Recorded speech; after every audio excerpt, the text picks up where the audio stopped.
Science ou fiction? Grand trouble dans la force il y a, dit Obi-Wan Kenobi dans Star Wars. La force est un champ d'énergie créé par tous les êtres vivants. Il nous entoure et nous pénètre, il lie la galaxie tout entière. Voilà ce que dit Obi-Wan Kenobi de la force.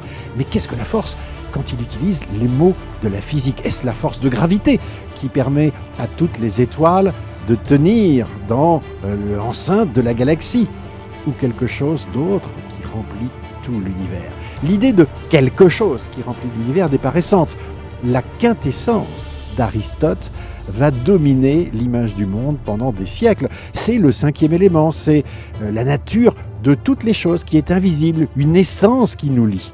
Au XIXe siècle, c'est l'éther, l'idée qu'il existe dans l'espace un support aux planètes, à la circulation de l'information, de la lumière, du son, des ondes, un référentiel au repos absolu qu'on imagine être parfois comme un vent dans lequel se déplace la Terre.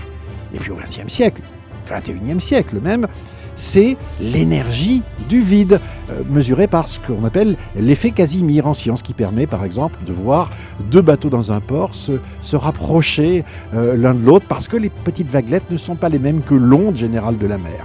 C'est aussi l'énergie noire, découverte en 1999, la dark energy, qui dilate l'espace à très grande distance. Mais ces forces sont faibles, alors que dans la force de Star Wars, pour soulever 75 kilos à 1 mètre de hauteur, il faudrait concentrer l'équivalent d'énergie noire d'un cube de 9 km de côté.